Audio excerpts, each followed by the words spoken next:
ಗ್ರಾಮೀಣ ಪ್ರದೇಶದ ಮಕ್ಕಳಿಗೆ ಉತ್ತಮ ಶಿಕ್ಷಣ ನೀಡಲು ಪೋಷಕರು ಜಾಗೃತಿ ವಹಿಸಬೇಕಿದೆ ಎಂದು ಸಾಮಾಜಿಕ ಚಿಂತಕ ವಕೀಲ ಪ್ರೊಫೆಸರ್ ಹರಿರಾಮ್ ಅವರು ಅಭಿಪ್ರಾಯ ವ್ಯಕ್ತಪಡಿಸಿದರು. ಪಟ್ಟಣದ ಪ್ರಥಮ ದರ್ಜೆ ಕಾಲೇಜು ಸಭಾಂಗಣದಲ್ಲಿ ಸಮಾಜ ಪರಿವರ್ತನಾ ವೇದಿಕೆ ಮೊಳಕಾಲ್ಮೂರು ಇವರ ಸಂಯುಕ್ತಾಶ್ರಯದಲ್ಲಿ ನಡೆದ ಭೀಮೋತ್ಸವ ಕಾರ್ಯಕ್ರಮದ ಹಾಗೂ 24-25ನೇ ಸಾಲಿನ ಅತಿ ಹೆಚ್ಚು ಅಂಕ ಗಳಿಸಿದ 10ನೇ ತರಗತಿ ಮತ್ತು ದ್ವಿತೀಯ ಪಿಯುಸಿ ವಿದ್ಯಾರ್ಥಿಗಳ ಪ್ರತಿಭಾ ಪುರಸ್ಕಾರ ಕಾರ್ಯಕ್ರಮವನ್ನು ಉದ್ಘಾಟಿಸಿ ಮಾತನಾಡಿದರು. ಬೆರಳಂಚಿನಲ್ಲಿ ವಿಜ್ಞಾನ ಮುಂದುವರಿಯುತ್ತಿದ್ದರೂ ಸಮಾಜವು ಜಡವಾಗುತ್ತಿದೆ. ಮಾನಸಿಕವಾಗಿ, ದೈಹಿಕವಾಗಿ ಆಧುನಿಕತೆ ತೆರೆದುಕೊಳ್ಳಬೇಕಿದೆ. ಅಂತಹ ಬದುಕನ್ನು ಬದಲಾಯಿಸುವ ಶಕ್ತಿ ಶಿಕ್ಷಣಕ್ಕಿದೆ ಎಂದು ತಿಳಿಸಿದರು. ಶಾಲೆಗಳಲ್ಲಿ ಶಿಕ್ಷಣ ಪಡೆಯುತ್ತಿರುವ 100 ವಿದ್ಯಾರ್ಥಿಗಳ ಪೈಕಿ 12% 14% ವಿದ್ಯಾರ್ಥಿಗಳಿಗೆ ಮಾತ್ರ ಉನ್ನತ ಶಿಕ್ಷಣದ ಅವಕಾಶ ದೊರೆಯುತ್ತಿದ್ದು, ಇನ್ನುಳಿದ ವಿದ್ಯಾರ್ಥಿಗಳಿಗೆ ಅವಕಾಶ ವಂಚಿತರಾಗುತ್ತಿದ್ದಾರೆ. ಇವರಿಗೆ ಉನ್ನತ ಶಿಕ್ಷಣಕ್ಕೆ ಪೂರಕವಾದ ವಾತಾವರಣವನ್ನು ಸಮಾಜ ನಿರ್ಮಿಸಿಕೊಡಬೇಕಿದೆ ಎಂದು ತಿಳಿಸಿದರು. ವೈನ್ ಮತ್ತು ದ್ರಾಕ್ಷಾರಸ ನಿಗಮ ಮಂಡಳ ಅಧ್ಯಕ್ಷರಾದ ಡಾಕ್ಟರ್ ಬಿ ಯೋಗೇಶ್ ಬಾಬು ಮಾತನಾಡಿ, ಸಮಾಜವು ಅಭಿವೃದ್ಧಿಗೆ ಮಾರಕವಾದ ಸಾಮಾಜಿಕ ಪಿಡುಗುಗಳಾದ ಅಸ್ಪೃಶ್ಯತೆ ಮತ್ತು ಮೌಢ್ಯಗಳಿಂದ ಹೊರಬರಬೇಕಿದೆ. ಇದಕ್ಕೆ ಶಿಕ್ಷಣ ಒಂದೇ ಮದ್ದಾಗಿದೆ ಎಂದು ತಿಳಿಸಿದರು. ಪ್ರಸ್ತುತ ಕಾಲಘಟ್ಟದಲ್ಲಿ ಯುವಜನತೆ ಸಂಘಟನೆಯ ಇಚ್ಛಾಶಕ್ತಿಯನ್ನು ಕಳೆದುಕೊಳ್ಳುತ್ತಿದ್ದಾರೆ. ಇಂತಹ ಪರಿಸ್ಥಿತಿಯಲ್ಲಿ ಯುವಜನತೆಗೆ ಸಂಘಟನೆಗಳ ಸಾಮಾಜಿಕ ಜವಾಬ್ದಾರಿಗಳ ಬಗ್ಗೆ ತಿಳಿಸಿಕೊಡಬೇಕಿದೆ ಎಂದು ತಿಳಿಸಿದರು. ಸ್ವತಂತ್ರ ಭಾರತದ 80ರ ದಶಕಗಳ ನಂತರ ಸಾರ್ವತ್ರಿಕ ಶಿಕ್ಷಣದ ವ್ಯವಸ್ಥೆ ಜಾರಿಯಾಗಿರುವುದು ಸಂತಸದ ವಿಚಾರವಾಗಿದ್ದು, ಪೋಷಕರು ಹೆಣ್ಣು ಮಕ್ಕಳನ್ನು ಶಿಕ್ಷಣದಿಂದ ವಂಚಿತಗೊಳಿಸದೆ ಉನ್ನತ ಶಿಕ್ಷಣ ನೀಡುವತ್ತ ಶ್ರಮಿಸಿ ಎಂದು ಕರೆ ನೀಡಿದರು. ಪಿಎಸ್ಐ ಲಕ್ಷ್ಮಣ್ ಹೊಸಪೇಟೆ, ಬೇಡ್ರಡ್ಡಳ್ಳಿ ಬಸವರೆಡ್ಡಿ, ಬಂಗಿ ನಾಗರಾಜ್, ಡಾಕ್ಟರ್ ಯಲ್ಲಪ್ಪ ತಿಮಲಾಪುರ್, ತಮ್ಮನಹಳ್ಳಿ ಜಂಬಣ್ಣತಾತ ಸ್ವಾಮೀಜಿ ಮಾತನಾಡಿದರು. ಕಾರ್ಯಕ್ರಮದಲ್ಲಿ 10ನೇ ತರಗತಿ ಮತ್ತು ಪಿಯುಸಿಯಲ್ಲಿ ಪ್ರಥಮ ಸ್ಥಾನ ಪಡೆದ ವಿದ್ಯಾರ್ಥಿಗಳಿಗೆ ಹಾಗೂ ವಿವಿಧ ಕ್ಷೇತ್ರಗಳ ಸಾಧನೆ ಮಾಡಿದ ಪ್ರಮುಖರನ್ನು ಗುರುತಿಸಿ ಸನ್ಮಾನಿಸಿದರು. ಅತ್ಯಂತ ಹಿಂದುಳಿದ ತಾಲೂಕು ಎನ್ನುವಂತಹ ಒಂದು ಹಣೆಪಟ್ಟಿಯನ್ನು ಕಟ್ಟಿಕೊಂಡಿರುವಂತಹ ಇಂಥ ಒಂದು ತಾಲೂಕಿನಲ್ಲಿ ಈ ರೀತಿಯಾದ ಸಂಘಟನೆಗಳ ಮೂಲಕ ಜನರಲ್ಲಿ ಒಂದು ಆತ್ಮವಿಶ್ವಾಸವನ್ನು ಮೂಡಿಸುವಂತಹ ಕೆಲಸ ಮತ್ತು ಸಮಾಜದಲ್ಲಿ ಅರಿವು ಮೂಡಿಸುವಂತಹ ಕೆಲಸಗಳನ್ನ ಮಾಡ್ತಾ ಇರೋದು ನಿಜಕ್ಕೂ ಬಹಳ ಅರ್ಥಪೂರ್ಣವಾದಂತಹ ವಿಚಾರ ಅನ್ನುವಂತ ಮಾತನ್ನು ಈ ಸಂದರ್ಭದಲ್ಲಿ ಹೇಳಲಿಕ್ಕೆ ಬಯಸ್ತೀನಿ ಬಂಧುಗಳೇ. ನಾವು ಈಗಾಗಲೇ 3 ಜನ ಮಹಾನುಭಾವರ ಭಾವಚಿತ್ರಗಳಿಗೆ ಪುಷ್ಪಾರ್ಚನೆಯನ್ನು ಮಾಡಿದ್ದೀವಿ. ಬುದ್ಧ, ಬಸವಣ್ಣ, ಅಂಬೇಡ್ಕರ್ ಅವರು. ಬುದ್ಧ, ಬಸವ, ಅಂಬೇಡ್ಕರ್ ಅವರು ಈ ಜಗತ್ತಿನಲ್ಲಿ ಶಾಶ್ವತವಾಗಿ ಬೆಳಗುವಂತ ಒಂದು ಧ್ರುವ ತಾರೆಗಳಂತ ಹೇಳಿದ್ರೆ ತಪ್ಪಾಗಲಾರದು.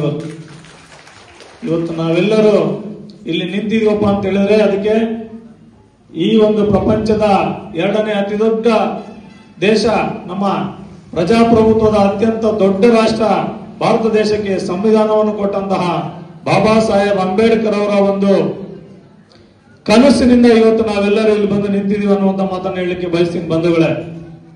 ಬಾಬಾ ಸಾಹೇಬ್ರವರು ಈ ದೇಶಕ್ಕೆ ಇಂಥ ಒಂದು ಸಂವಿಧಾನವನ್ನು ಕೊಡದೆ ಹೋಗಿದ್ರೆ ನಮ್ಮ ದೇಶ ಇವತ್ತು ಯಾವ ಸ್ಥಿತಿಯಲ್ಲಿ ಇರ್ತಿತ್ತು ಅನ್ನೋದನ್ನ ನೀವೆಲ್ಲರೂ ಒಂದ್ಸರಿ ಊಹೆ ಮಾಡ್ಕೊಂಡ್ರೆ ನಿಜಕ್ಕೂ ನಾವು ಊಹೆ ಮಾಡ್ಕೊಳ್ಳಕ್ಕೂ ಸಾಧ್ಯ ಇಲ್ಲ.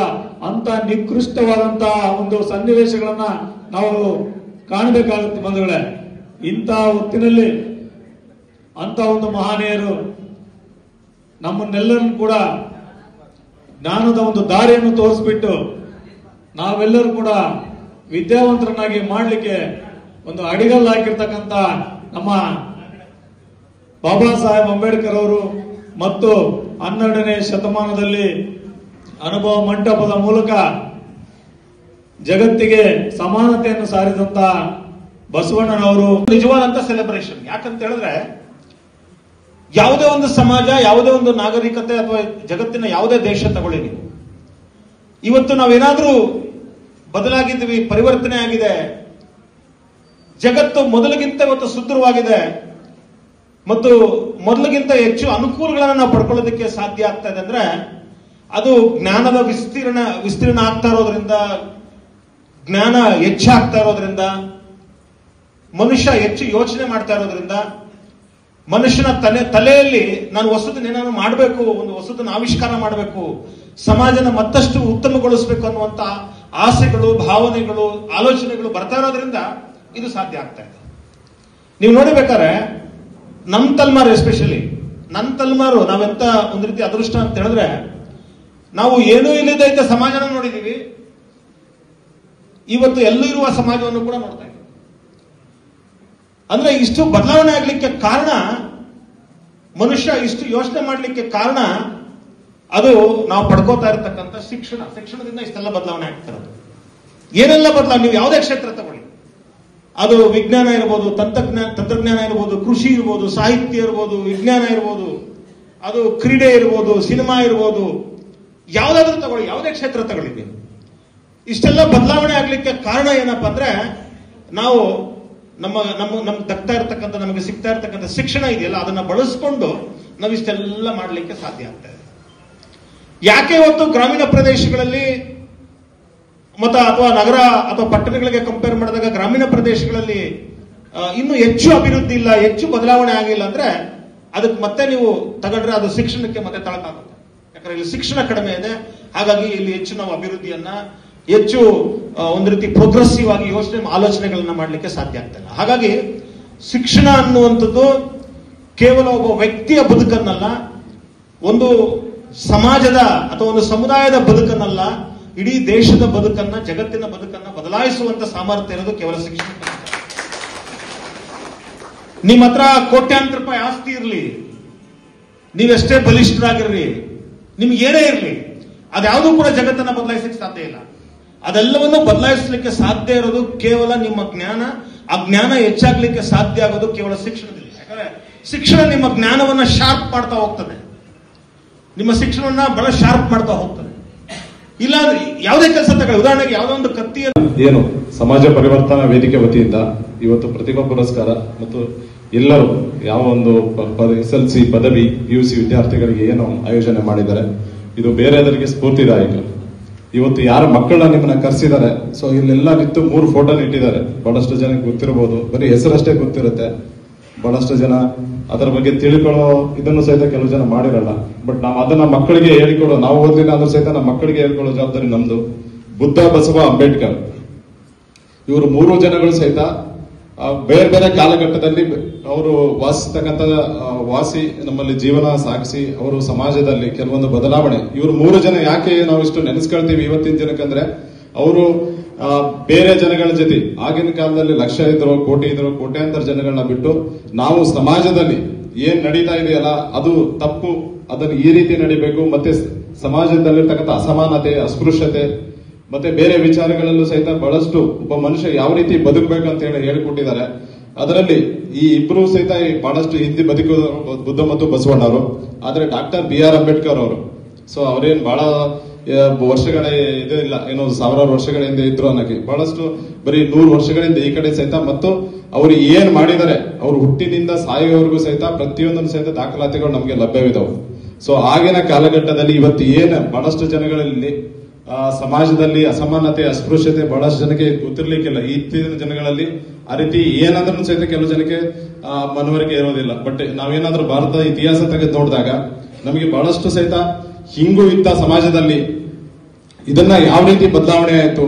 ಯಾಕಂದ್ರೆ ಬರೀ 70 ರಿಂದ 80 ವರ್ಷದಿಂದ ಈ ಕಡೆ ಸಹಿತ ನಾವು ಭಾರತ ಸಂವಿಧಾನ ಕಂಡ್ರು ಸಹಿತ ಆ ಒಂದು ಬದಲಾವಣೆ ಬರಕ್ಕೆ ಮುಖ್ಯ ಕಾರಣ ಡಾಕ್ಟರ್ BR ಅಂಬೇಡ್ಕರ್ ಅವರು ಒಂದು ಏನಾದ್ರೂ ನಾವು ಭಾರತದಲ್ಲಿ ಅವರು ಡಾಕ್ಟರ್ BR ಅಂಬೇಡ್ಕರ್ ಅವರು ಒಂದು ಇರಲಿಲ್ಲ, ಅಥವಾ ಆ ಒಂದು ಸ್ವಾತಂತ್ರ್ಯ ಹೋರಾಟದಲ್ಲಿ ಬೇರೆ ಭಾರತ ದೇಶದ ಬಹಳಷ್ಟು ಮುಖಂಡರುಗಳು, ನಾಯಕರುಗಳು ಬೇರೆ ಕಡೆ ಹೋರಾಟ ಮಾಡ್ತಾ ಇದ್ರೆ, ಡಾಕ್ಟರ್ BR ಅಂಬೇಡ್ಕರ್ ಅವರು ನಮ್ಮ ಸಮಾಜದಲ್ಲಿ ಅದ್ರ ವಿಶೇಷವಾಗಿ ಭಾರತ ಸಮಾಜದಲ್ಲಿ ಇರತಕ್ಕಂಥ ಅಸಮಾನತೆ, ಅಸ್ಪೃಶ್ಯತೆ ಅದನ್ನ ಯಾವಾಗ ನಾವು ಹೋಗಲಾಡಿಸ್ತೀವಿ ಮತ್ತೆ ಅವಾಗ ಮಾತ್ರ ನಮಗೆ ನಿಜವಾದ ಸ್ವತಂತ್ರ ಅಂತ ಹೇಳಿ ನಂಬಿದ್ರು.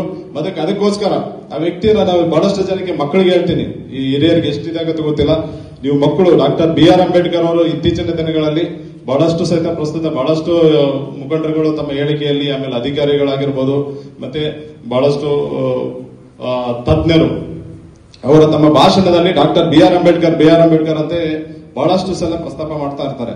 ಸಮಾಜ ಪರಿವರ್ತನೆ ವೇದಿಕೆಯಿಂದ ಒಂದು ಗೌರವಾಧ್ಯಕ್ಷನಾಗಿ ನಾನು ಮಾತಾಡಬೇಕಾಗುತ್ತೆ. ದಯವಿಟ್ಟು ಕೂತ್ಕೊಳ್ಬೇಕು. ಯಾಕಂದ್ರೆ ತಾಳ್ಮೆ ಇಲ್ಲ ಅಂತಂದ್ರೆ ನಾವು ಏನ್ ಸಾಧನೆ ಮಾಡಕ್ ಆಗಲ್ಲ. ದಯವಿಟ್ಟು ವಿದ್ಯಾರ್ಥಿಗಳು ಅರ್ಥ ಮಾಡ್ಕೊಬೇಕು. ಸ್ವಲ್ಪ ಕುಂತಿದ್ರ ನಿಮ್ ಮನಸ್ಥಿತಿನ ನಾವು ಅರ್ಥ ಮಾಡ್ಕೊಂಡಿದೀವಿ. PUC ಆಗಿರ್ಬೋದು, SLC ಆಗಿರ್ಬೋದು, ಡಿಗ್ರಿ ಆಗಿರ್ಬೋದು, ತಾವು ವಿದ್ಯಾರ್ಥಿಗಳಲ್ಲಿ ಮನವಿ ಇಷ್ಟೇ, ತಾಳ್ಮೆ ಮುಖ್ಯ. ಯಾವತ್ತು ನಾವು ಸಮಾಧಾನದಲ್ಲಿ ಇರ್ತೀವೋ ನಾವು ಏನಾದರೂ ಒಂದು ಸಾಧನೆ ಮಾಡಲಿಕ್ಕೆ ಸಾಧ್ಯ ಆಗುತ್ತೆ. ಇಷ್ಟೊತ್ತು ಕುಂತಿದ್ದೀರಾ, ನನಗೆ ಚೆನ್ನಾಗಿ ಅರ್ಥ ಆಗಿದೆ, ನಿಮ್ಮ ಮನಸ್ಥಿತಿ ನಾನು ಅರ್ಥ ಮಾಡ್ಕೊಂಡಿದ್ದೀನಿ. ನಮ್ಮ ಸಮಾಜ ಪರಿವರ್ತನೆ ವೇದಿಕೆಯು ಬಂದಿರೋದ್ರ ಬಗ್ಗೆ ನಾವು ಒಂದು ಎರಡು ಮಾತಾಡಲೇಬೇಕಾಗುತ್ತೆ. ನಮ್ಮ ಸಮಾಜ ಪರಿವರ್ತನೆ ವೇದಿಕೆಯು ಸುಮಾರು ಕೆಲವೇ ತಿಂಗಳಲ್ಲಿ ತಾಲೂಕಿನ ಇದರಲ್ಲಿ ಜಾರಿಗೆ ಬಂತು.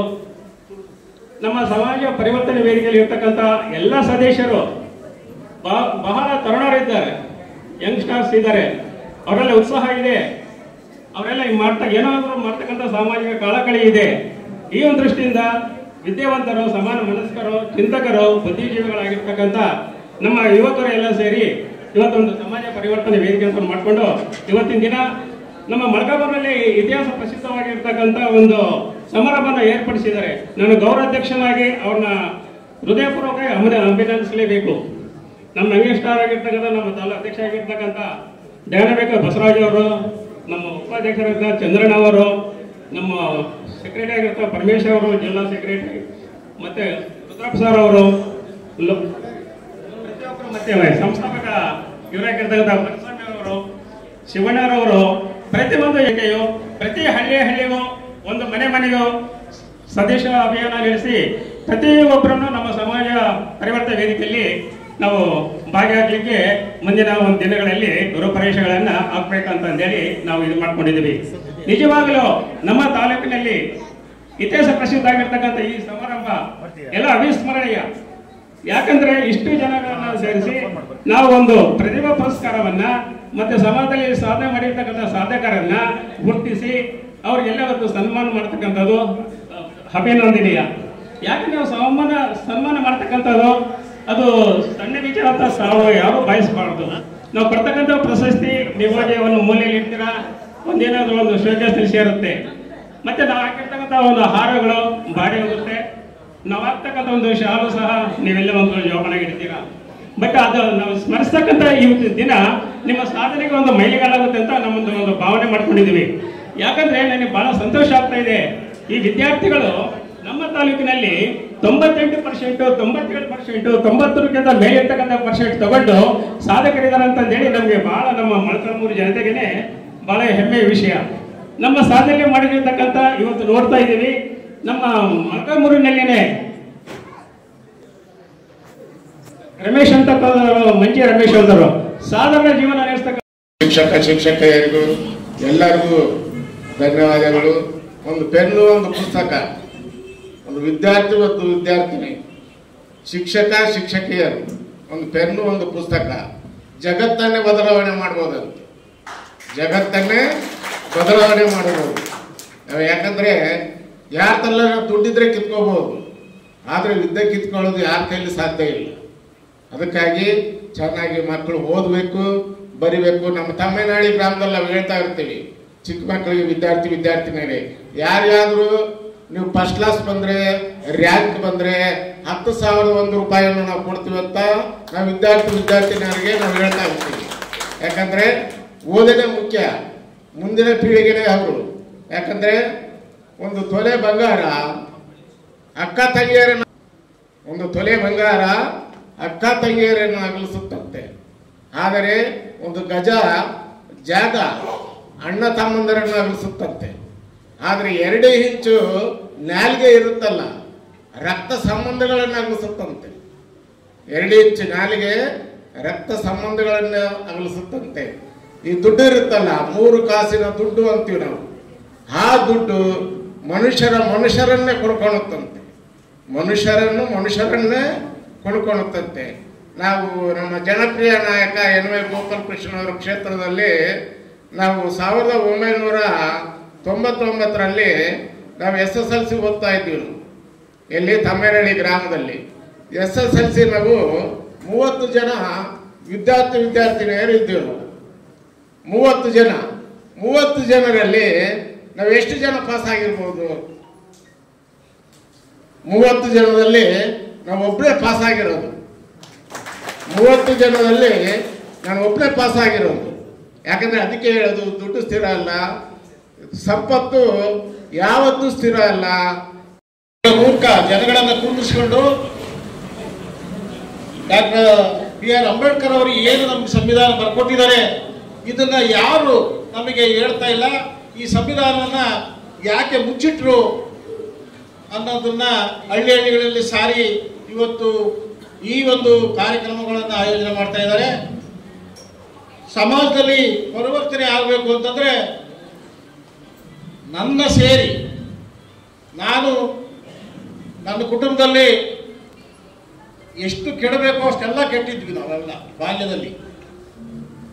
ಆದರೆ ಅವತ್ತಿನ ರೈತ ಸಂಘಟನೆಗಳು, ದಲಿತ ಸಂಘಟನೆಗಳು ಹಳ್ಳಿಗಳಿಗೆ ಬಂದು ಯುವಕರ ಪಾತ್ರ ಏನು, ಸಮಾಜದಲ್ಲಿ ನೀವೇನು ಮಾಡಬೇಕು, ನಿಮ್ಮ ತಂದೆ ತಾಯಿಗಳು ಅವಿದ್ಯಾವಂತರು, ನೀವು ಅಲ್ಪ ಸ್ವಲ್ಪ ವಿದ್ಯೆ ಕಲ್ತಿದ್ದೀರಿ, ಆ ವಿದ್ಯೆಯನ್ನು ಯಾವ ರೀತಿ ಉಪಯೋಗಿಸಬೇಕು, ಅಂಬೇಡ್ಕರ್ ಬರೆದಂಥ ಸಂವಿಧಾನವನ್ನು ಇವತ್ತು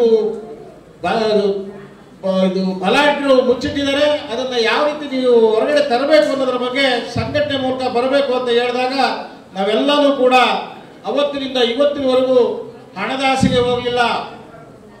ನಾವು ಗೌರವ, ಘನತೆ, ನಮ್ಮ ಆಸ್ತಿ ಏನಪ್ಪಾ ಅಂತಂದ್ರೆ ನಮ್ಮ ಸ್ವಾಭಿಮಾನ.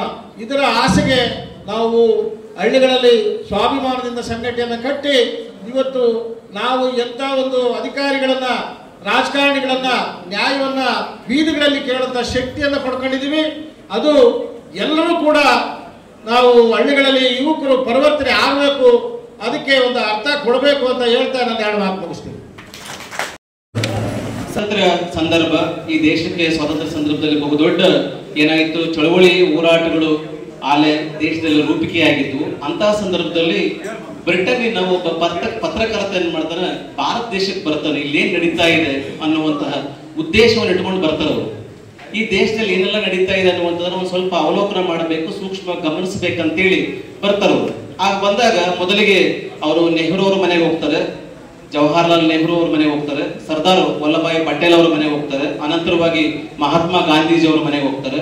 ಅದು ಬಂದದ್ದು ಯಾವಾಗಂದ್ರೆ ಮಧ್ಯರಾತ್ರಿಯಲ್ಲಿ ಸುಮಾರು 12 ಗಂಟೆ ಸಮಯದಲ್ಲಿ ಅವ್ರು ಏನ್ ಮಾಡ್ತಾರೆ, ಭೇಟಿ ಕೊಡ್ತಾರೆ ಪತ್ರಕರ್ತರು. ಆಗ ಹೋದಾಗ ಆ ಎಲ್ಲರೂ ಕೂಡ ನೆಹರು ಆಗಿರ್ಬೋದು, ನಂತರ ಬಂದಂತಹ ಸರ್ದಾರ್ ವಲ್ಲಭಾಯಿ ಪಟೇಲ್ ಆಗಿರ್ಬೋದು, ಮಹಾತ್ಮ ಗಾಂಧೀಜಿ ಅವರಾಗಿರ್ಬೋದು, ಎಲ್ಲರೂ ಕೂಡ ಹೋರಾಟವನ್ನು ಮುಗಿಸ್ಕೊಂಡು ಮನೆಯಲ್ಲಿ ನೆಮ್ಮದಿಯಾಗಿ ಮನೆಗೆ ಬಿಟ್ಟಿದ್ರು ಎಲ್ಲರೂ ಕೂಡ. ಅನಂತರ ಪತ್ರಕರ್ತ ಏನ್ ಮಾಡ್ತಾರೆ, ಬಾಬಾ ಸಾಹೇಬ್ ಅಂಬೇಡ್ಕರ್ ಅವ್ರ ಮನೆಗೆ ಹೋಗ್ತಾರೆ. ಅಲ್ಲಿ ಹೋಗಿ ನೋಡಿದಾಗ ಬಾಬಾ ಸಾಹೇಬ್ ಅಂಬೇಡ್ಕರ್ ಅವ್ರು ಏನ್ ಮಾಡ್ತಾರೆ, 12 ಗಂಟೆ ಸಮಯದಲ್ಲಿ ಮಧ್ಯರಾತ್ರಿಯಲ್ಲಿ ಅವರು ಕುಳಿತುಕೊಂಡು ಏನ್ ಮಾಡ್ತಾರೆ, ಓದ್ಕೊಳ್ತಾ ಟಿಪ್ಪಣಿ ಮಾಡ್ಕೊಳ್ತಾ ಕೂತ್ಕೊಂಡಿದ್ರು. ಇದು ಬಹಳ ಮುಖ್ಯ ನಮಗೆ. ಈ ಪ್ರೇರಣೆ ಇದೆಯಲ್ಲ, ಈ ಮಾತಿದೆಯಲ್ಲ, ಈ ಸಂದರ್ಭ ಇದೆಯಲ್ಲ, ನಮ್ಮನ್ನೆಲ್ಲರನ್ನೂ ಕೂಡ ಬಹಳ ಗಂಭೀರವಾಗಿ ಎಚ್ಚರಿಸುವಂತಹ ಒಂದು ಸನ್ನಿವೇಶ ಅಂತ ನಾನು ಭಾವಿಸ್ಕೊಳ್ತೇನೆ ಅಂತೇಳಿ. ಯಾಕೆ ಅಂತಂದ್ರೆ ಅವ್ರು ಪ್ರಶ್ನೆ ಕೇಳ್ತಾರೆ ಪತ್ರಕರ್ತರು, ಏನಾಗಿದೆ, ಅಲ್ಲ ಸ್ವಾಮಿಗಳೇ, ಈಗಾಗಲೇ ಸರ್ ನಾನು ಎಲ್ಲಾ ಕಡೆ ಹೋಗಿ ಬಂದಿದ್ದೀನಿ, ದೇಶದ ಮಹಾನ್ ನಾಯಕರೆಲ್ಲ ಹೋರಾಟ ಮಾಡ್ಕೊಂಡು ಆರಾಮ್ ಮಲಗಿದ್ದಾರೆ, ನೀವ್ ಯಾಕೆ ಇನ್ನೂ ಇಷ್ಟೊತ್ತಲ್ಲಿ ಟಿಪ್ಪಣಿ ಮಾಡ್ಕೊಳ್ತಾ ಕೂತ್ಕೊಂಡಿದ್ದೀರಲ್ಲ ಅಂತ ಕೇಳಿದಾಗ ಅವ್ರು ಹೇಳಿದ್ರು, ನೋಡ್ರಿ ಅವ್ರ ಸಮಾಜದವರು ಎಚ್ಚರವಾಗಿದ್ದಾರೆ, ಹಾಗಾಗಿ ಅವ್ರ ನಾಯಕರು ಮಲಗಿದ್ದಾರೆ.